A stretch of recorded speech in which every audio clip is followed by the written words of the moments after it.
malam Pak Lukman. Selamat malam Mas Ya, Ajis. terima kasih atas waktunya dan terima kasih juga sudah diperbolehkan saya untuk berkunjung ke tempat Pak Lukman dan melakukan wawancara terkait adanya tugas di tempat kuliah saya Pak mengenai mata kuliah wirausahawan. Dengan ini saya ada tugas yaitu untuk mewawancarai seorang pengusaha. Dan di sini saya dapat kenalan dari teman saya, katanya dikenalkan ada Pak Lukman yang saat ini sedang merintis usaha dalam bidang konveksi. Iya. Betul Si Andi Pak, itu ya? Iya betul, dengan Andi. Kebetulan Andi itu teman saya waktu kerja di Bandung. Iya. Seperti itu. Oke Pak, ya kalau saya dengar dari Pak Andi ini betul ya sampai saat ini Bapak sedang menjalankan usaha konveksi ya Pak ya? Ya betul. Usaha yang saya geluti saat ini usaha konveksi baju ya, kaos khususnya. Iya, berhubungan itu saya juga mau coba tanya Pak mengenai latar belakang Bapak nih dalam mendirikan usaha ini, kira-kira apa ya Pak ya latar belakang? Oh iya.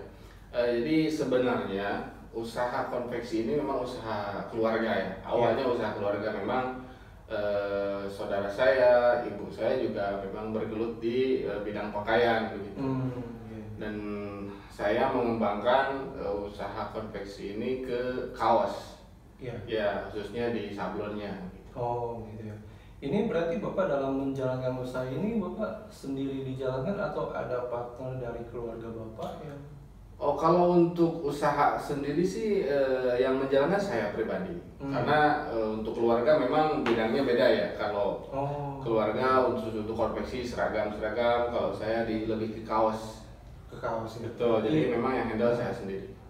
Oke Pak, selanjutnya ini latar belakang Bapak ini ngomong-ngomong apa Pak ya? Sehingga kepikiran untuk mendirikan usaha konveksi ini. Apakah dulunya ini sekolah di bidang desain atau pernah kursus atau kuliah atau gimana nih Pak latar belakang Bapak? Memang kalau saat sekolah juga jurusan saya dulu di desain grafis gitu. Jadi desain ini menjadi hobi saya juga, kebetulan ternyata bisa dijadikan peluang usaha. Makanya saya menggeluti di bidang sablon karena desainnya lebih variatif kalau sablon kan. Oh begitu ya. Dan saya dengar juga Bapak ini katanya dulu pernah training atau gimana ya Pak? Di Jepang ya katanya. Oh iya. Iya betul. Waktu itu setelah lulus sekolah, saya memang ada tawaran kerja di sana di Jepang. Memang itu selama 3 tahun saya di sana. 3 tahun. Betul. Dan itu juga masih di bidang yang sama gitu di sana. Ya betul, masih di kerjaan desain. Cuma kalau di sana desainnya buku. Buku ya. Betul, buku, majalah. Jadi yang dicetak di kertas. Iya. Berarti setelah pulang dari Jepang juga melanjutkan usaha di sini. Betul. Oh, berarti sampai hari ini sudah terhitung sudah berapa lama ini Bapak menjalankan usaha ini Pak? Kalau benar-benar saya masuk di usaha ini dari 2012 berarti sekarang sudah 9 tahunan lah kurang lebih. 9 tahun? Betul. Udah lumayan lama ya Pak ya? Ya lumayan lah. Tapi masih tetap banyak belajar ya. Banyak belajar juga ya. gitu. Dan ini untuk usaha Bapak ini tuh apa tuh maksudnya target pasar atau customer yang Bapak jadikan patokan ini apa dan kemana nih? Kalau kita sih sebenarnya yang memang tuh target pasar utama kita tuh anak muda.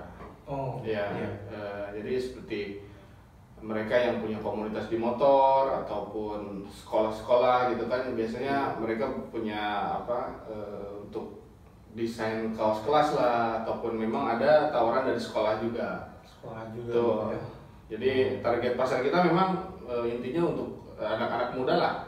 Iya.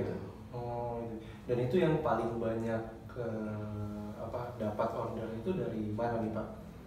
Biasanya sih kalau saya yang menawarkan langsung itu sedikit ya. Rata-rata mereka tahu dari customer saya dulu. Jadi mulut ke mulut lah mungkin gitu. Ya. Dan ini juga Bapak mungkin ada marketing di online juga atau media sosial lain? Ada, kita ada jualan di Shopee, di Tokopedia, di Facebook juga kita.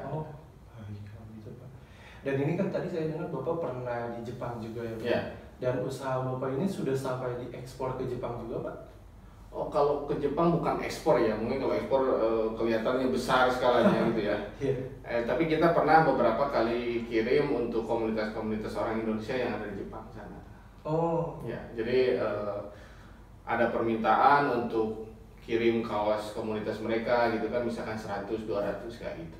Oh, komunitas yang dimaksud ini komunitas orang-orang Indonesia yang ada di Jepang atau komunitas orang Jepangnya? Oh, rata-rata orang Indonesia sih. Oh. Nah, jadi meskipun kita ekspor ke sana ya istilahnya, tapi ya tetap ya Pak, orang Indonesia. Jadi kebanyakan orang Indonesia yang tinggal di Jepang. Betul. Kebanyakan sih gitu. Kalau orang Jepangnya langsung atau perusahaan Jepang yang order ke Bapak ini ada nggak Pak? Ada, paling yang perusahaan saya dulu tempat kerja sama karyawan-karyawan pernah ada yang minta ke saya juga. Oh gitu ya. Yeah. Dan itu nilai kuantitas penjualan ke Jepang itu lumayan banyak Pak? Kalau untuk ke Jepang sendiri sih kita tergantung itu ya, tergantung. Jadi ketika seperti sekarang kan corona itu memang agak sedikit menurun, cuma kalau tahun-tahun sebelumnya apalagi mau libur panjang biasanya banyak orderan. Jadi mereka kumpul pada saat libur panjang pakai kaos samaan kayak gitu. Oh, termasuk untuk liburan ini gimana Pak? Lebaran kan, cuman ini dalam masa pandemi nih. Alhamdulillah kalau sekarang belum ada. Belum ada. Ya, mungkin karena di sana juga kan pembatasan untuk kumpul-kumpulnya juga lebih ketat dari kita ya. Jadi itu memang ya mau gimana lagi. Iya sih. Kondisi saat ini juga kan untuk pengiriman barang mungkin juga diperketat ya Pak. Betul. Ke luar negeri itu ya. Oh baik Pak kalau gitu. Terus berlanjut nih Pak ya. Ketika Bapak pertama kali nih merintis mulai membangun usaha ini, ada kendala nggak Pak yang dihadapi waktu itu? Oh banyak. Mau saya jelasin? Boleh. Mungkin salah satu atau salah dua. Kendala yang paling besar sih sebenarnya di pengalaman ya, karena kita awal mula terjun di situ belum punya pengalaman, terus kita main hajar aja lah istilahnya gitu kan. Awal-awal sih memang saya pernah ketipu juga, Mas Adis ya. Saya pernah ketipu uang ya lumayan lah nominalnya gitu, sampai saat waktu itu memang benar-benar down gitu kan. Iya. Oh gitu ya. Nah pada kondisi saat itu mungkin pasti ya Pak, ini Bapak merasa down lah gitu kan, terus berpikir mungkin udah nggak mau lagi menjalankan usaha gitu kan karena udah tertipu uang dengan nominal yang tinggi gitu kan. Itu cara Bapak menghadapi itu dan meyakinkan diri sendiri untuk melanjutkan usaha apa nih Pak? Jadi memang waktu itu sempat juga saya down dan berpikiran udahlah nggak mau jalan lagi gitu ya. Cuma setelah beberapa saat berlalu ternyata datang lagi orderan yang lumayan banyak. Waktu itu saya berpikir kalau misalkan ini orderan nggak saya kerjakan sayang juga gitu kan, karena susah juga dapat orderan yang banyak gitu kan. Waktu itu yang mengeluarkan saya itu karena ada orderan lagi ya, bagaimana caranya harus bisa saya bangkit lah istilahnya gitu. Tapi alhamdulillah bisa ya sedikit-sedikit lah jalan lagi begitu. Iya baik. Dan dari usaha Bapak ini saya dengar ada di Cianjur ya? Betul Pak? Betul. Dan ini sudah mungkin Bapak ada cabang di kota-kota lain Pak? Kalau cabang sih kita sebutnya bukan cabang ya, jadi kayak distro misalkan ada juga yang pesen repeat gitu kan. Ada memang di daerah Jakarta, daerah Bandung juga ada. Oh berarti memang sudah mulai meluas lah gitu ya? Iya. Jadi memang ada pesanan tetap dari distro ya. Iya. Oh begitu Pak. Dan ini sampai saat ini nih Pak ya, gitu, dari sudah 9 tahun ya tadi katanya Bapak sudah menjalankan usaha ini. Mungkin pasti ada keuntungan atau pencapaian gitu kan yang sudah diraih. Kira-kira itu apa aja Pak, boleh di-sharingkan gitu ke kami? Paling pencapaian yang saya rasakan sih ya bisa membantu sekitar lah ya. Karena saat ini cari kerja susah, ya bisa membantu sekitar lah untuk kerja sama-sama gitu. Iya. Terhitung juga mungkin Bapak sudah mungkin hasil dari itu punya rumah atau mobil atau apalah gitu. Ya kalau itu sih mungkin relatif ya, semua orang juga bisa punya, cuma memang saya jalannya usaha ya, memang ada lah pasti ada.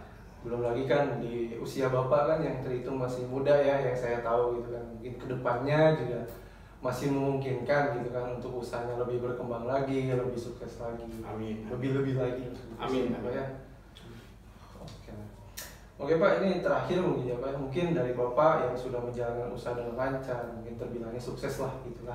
Meskipun di balik itu banyak perjuangan, kendala, dan rintangan yang sudah dilewati, mungkin dari Bapak ada tips atau motivasi yang bisa di-share kepada kami nih, orang-orang atau yang lain juga yang sedang atau akan baru mulai menjalankan usaha atau merintis usaha, mungkin bisa di-share Pak motivasi atau tipsnya. Paling yang saya rasakan dari pengalaman pribadi juga, kalau memulai usaha itu ada 3 poin yang harus dimiliki ya. Iya. Yang pertama itu keyakinan. Yang pertama keyakinan, yang kedua pengetahuan, yang ketiga mentor. Oh. Ya, jadi apa yang saya maksud keyakinan? Jadi ketika kita mulai suatu bisnis atau usaha, itu kita harus yakin bahwa bisnis itu akan berhasil. Nah, di situ akan memacu semangat kita buat berkembang gitu ya. Yang kedua, pengetahuan. Ketika mulai bisnis kita harus tahu produk kita ini lakunya di mana. Target pasarnya siapa. Kebutuhan orang itu seperti apa. Jadi kita harus detail tahu, termasuk juga kalkulasi di modal ya. Jadi memang usaha ini kelihatannya gampang tapi detail begitu. Jadi pengetahuan pun harus ada. Betul. Yang ketiga, mentor. Kenapa saya bilang mentor? Karena selama menjalankan usaha kita pasti ada downnya. Betul. Nah, pada saat itu itulah mentor tugasnya untuk menyemangati kita, terus menasehati kita mana yang harus kita ambil langkahnya kayak gitu. Betul. Ya, memang 3 poin ini yang saya rasakan ya, yang saya rasakan sangat berguna apalagi bagi Mas Ajis ataupun yang masih baru mau mulai usaha. Jangan sampai ketika mulai usaha itu modalnya ya nekat gitu, jangan sampai modal nekat, nanti susah ke depannya. Betul, berarti oh iya, berbicara mentor tadi, sampai saat ini nih Bapak menjalankan usaha, siapa ini mentor Bapak ini? Sampai saat ini mentor saya kakak saya sendiri. Jadi beliau memang usahanya lebih besar dari saya juga, sama ya pengalamannya lebih jauh dari saya. Yang pastinya lebih dulu gitu ya. Betul. Jadi pengalamannya juga kan dari segi apapun, kakak dari Pak Nopong ini mungkin lebih banyak lah gitu, wawasannya juga lebih luas gitu, sehingga ke Pak Lukman ini bisa dijadikan sebagai intinya kalau untuk mentor sih jangan terpaku harus saudara ya, yang penting memang orang yang bisa dipercaya dan expert di bidangnya, siapapun orangnya. Jadi asal orang itu mau mengajari kita, orang itu memang ahlinya di bidang yang kita geluti, itu bisa jadi mentor kita. Baik Pak, kalau gitu.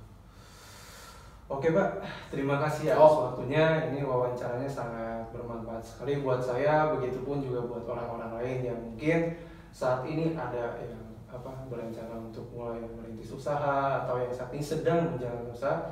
Ini tips dan motivasi dari Bapak mungkin sangat berguna sekali buat kami Pak. Ya, yang penting semangat lah ya. Semangat gitu ya. Yakin yang buat ini. Betul Pak, siap kalau